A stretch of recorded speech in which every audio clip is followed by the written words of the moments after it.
नमस्कार दोस्तों, स्वागत है आप लोगों का हमारे चैनल नॉलेज एफएम में। आज मैं आपको 25 जुलाई 2000 के समय में लेके जा रहा हूं, जब एयर फ्रांस की फ्लाइट 4590 के लिए ये एक दुर्भाग्यपूर्ण दिन था, जो पेरिस से न्यूयॉर्क शहर के लिए उड़ान भरने के लिए निर्धारित थी।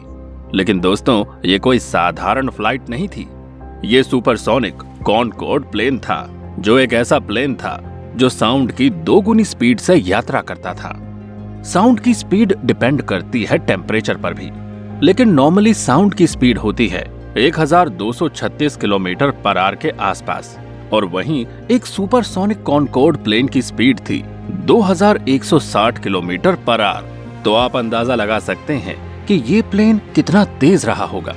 इतना तेज कि आप इसकी तुलना बंदूक से निकली गोली से आसानी से कर सकते थे।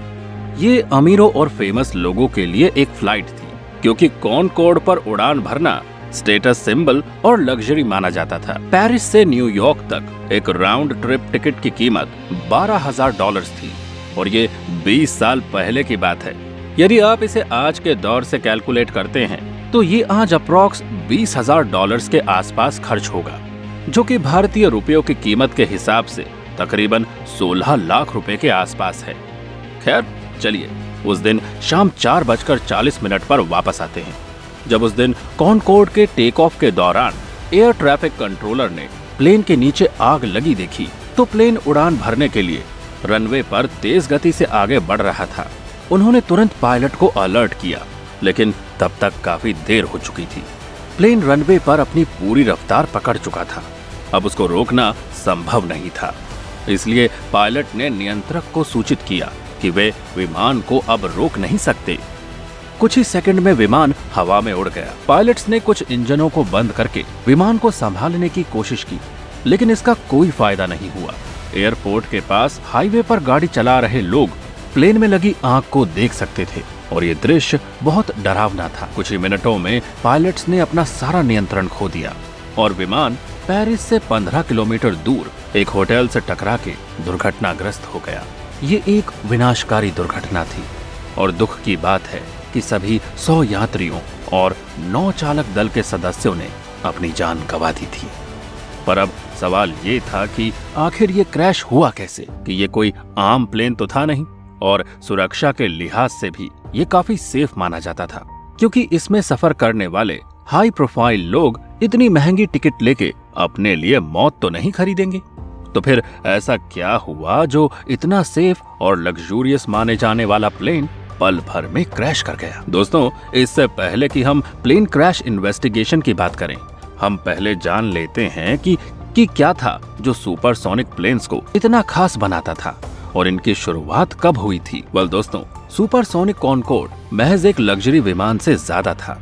ये एक तकनीकी चमत्कार था, एक पेपर डार्ट जेट लाइनर जो साउंड की स्पीड से अधिक तेजी से सफर तय कर सकता था और दुनिया को एक साथ करीब ला सकता था। ये इंजीनियरिंग के लिहाज से एक उपलब्धि भी था। ये प्रगति और अधिकता का प्रतीक था।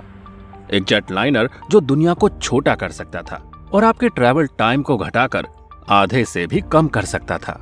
फिर भी अधिकांश लोगों के लिए इसमें सफर कर पाना मुश्किल ही था। ये इंजीनियरिंग और डिजाइन की जीत थी, पर फिर भी इसमें अभी भी काफी कुछ सुधार किया जा सकता था। लेकिन इस हादसे के बाद एक युग का अंत हुआ, जो कभी 1947 में शुरू हुआ था। जी हाँ, सुपरसोनिक गति से उड़ान भरने वाले पहले व्यक्ति अमेरिकी वायुसेना के मेजर चार्ल्स येगर थे, जिन्होंने 1947 में मोजावे रेगिस्तान के ऊपर ये ऐतिहासिक उपलब्धि हासिल की थी। और अब हम आज के जमाने में ऐसे विमान भी विकसित कर रहे हैं जो हाइपरसोनिक गति से उड़ सकते हैं, एक जगह से दूसरी जगह एक आंख की झपकी में यात्रा कर सकते हैं। भाई, अब आप सोचेंगे कि हाइपरसोनिक और सुपरसोनिक में क्या फर्क होता है, तो मैं आपकी जानकारी के लिए शॉर्ट में बता दूं कि हाइपरसोनिक कैटेगरी में आने वाले प्लेन की स्पीड साउंड की स्पीड से 5 गुना तक हो सकती है। भाई, अब आप अंदाजा लगा सकते हैं कि हाइपरसोनिक प्लेन्स क्या तहलका मचा सकते हैं एविएशन की दुनिया में। तो अब सुपरसोनिक प्लेन एक बार पूरी तरह से मिलिट्री यूज के लिए रिजर्व्ड होने के बाद सुपरसोनिक प्लेन्स ने बड़े बिजनेसमैन्स और कमर्शियल एयरलाइंस का ध्यान अपनी ओर खींचा। इन प्लेन्स का विकास करने में 10 साल के हार्ड वर्क और डेडिकेशन का इन्वेस्टमेंट किया गया। हालांकि उस टाइम पे अमेरिका और सोवियत संघ के बीच एक शीत युद्ध चल रहा था और उनका सारा फोकस उस टाइम पे एरोस्पेस इंडस्ट्री में सैटेलाइट एक्सप्लोरेशन को लेकर था। उस टाइम यूरोप ने सुपरसोनिक क्षेत्र को लीड किया। फ्रांस और ब्रिटेन ने मिलकर इस पर रिसर्च की और एंड में पहला पैसेंजर प्लेन बनाने के लिए एक $multi-billion डील को साइन किया।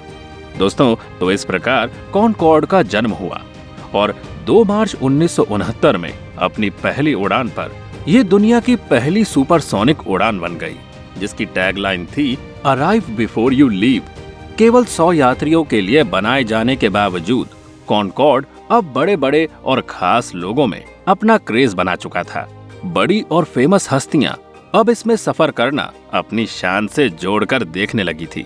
लेकिन दिक्कत साल 2000 में उस समय आई जब एयर फ्रांस फ्लाइट 4590 पेरिस के पास दुर्घटनाग्रस्त हो गई थी, जिसमें सवार सभी 109 यात्रियों की जान चली गई थी।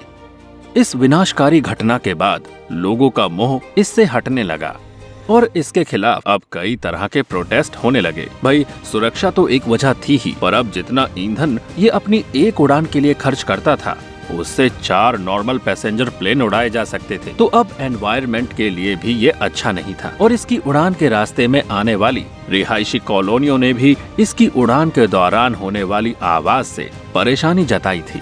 हालांकि इसका रूट ज्यादा से ज्यादा समुद्र के ऊपर से बनाने की कोशिश की जाती थी, पर फिर जितना भी रिहायशी एरिया आता था, उन लोगों ने कहा कि इससे उन्हें नॉइस पॉल्यूशन का सामना करना पड़ता है, इसलिए इन्वेस्टिगेशन होने तक अब इसको उड़ाने पे रोक लगा दी गई थी। तो चलिए अब बात करते हैं इन्वेस्टिगेशन की कि आखिर ये प्लेन क्रैश कैसे और क्यों हुआ था। इन्वेस्टिगेशन करने के बाद पता चला कि एयर फ्रांस के टेक ऑफ से पहले टेक ऑफ करने वाले प्लेन ने 17 इंच का एक मेटल का टुकड़ा रनवे पर छोड़ दिया था।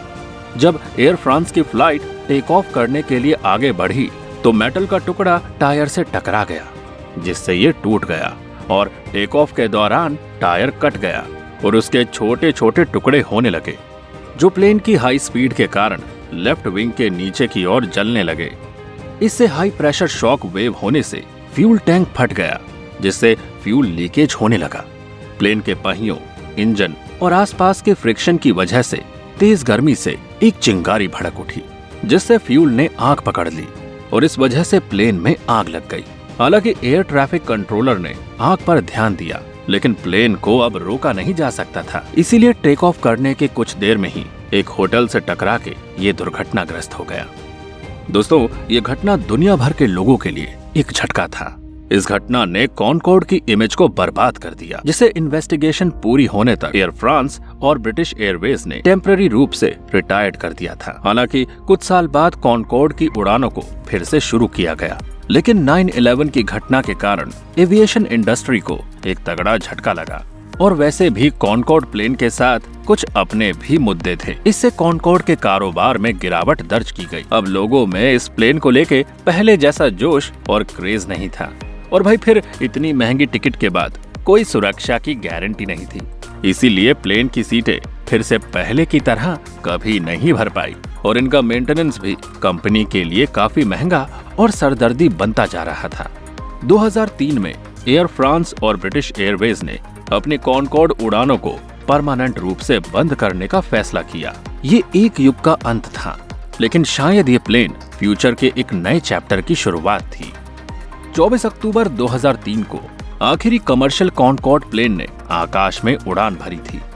लगभग 2 दशकों से यहाँ कोई सुपरसोनिक कमर्शियल फ्लाइट्स अब नहीं उड़ रही है, लेकिन आज फिर से एक बार सुपरसोनिक प्लेन्स अपनी वापसी की तैयारी कर रहे हैं और इस बार वे और भी बेहतर होंगे।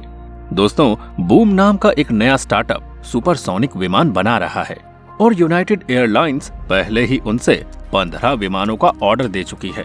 ओवरचर एयरक्राफ्ट नाम के ये plane Mach 1.7 means 2100 kilometre per hour approx की अनबिलीवेबल स्पीड से यात्रा करेंगे। अगर सब कुछ योजना के मुताबिक चलता है, 2029 तक रनवे पर इन विमानों को देखने की उम्मीद कर सकते हैं, जो आपको पहले से कहीं ज्यादा तेजी से अपने गंतव्य तक ले जा रहे हैं। हालांकि अभी भी कुछ चुनौतियां हैं जिन्हें दूर करने की जरूरत है। सुपरसोनिक उड़ान की मेन कमियों में से एक एनवायरनमेंट को होने वाला नुकसान है, लेकिन डरिए मत, क्योंकि बूम अपने कार्बन फुटप्रिंट को कम करने के लिए दृढ़ संकल्प है।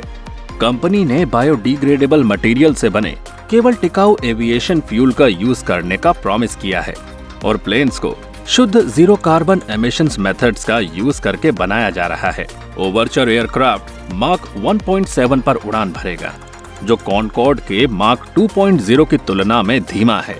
ये अभी भी एक रिमार्केबल स्पीड है, जो दुबई से सिंगापुर तक की फ्लाइट टाइम को 7 घंटे से घटाकर 4 घंटे में पूरा कर सकेगा। तो दोस्तों, आपको ये वीडियो कैसा लगा हमें कमेंट करके जरूर बताइएगा, और अगर अच्छा लगा हो तो इसे शेयर और लाइक कीजिए और चैनल को सब्सक्राइब भी करिएगा। तो फिर मिलेंगे आपसे ऐसे किसी और इंटरेस्टिंग वीडियो के साथ। तब तक के लिए अपना ध्यान रखिए। Bye bye.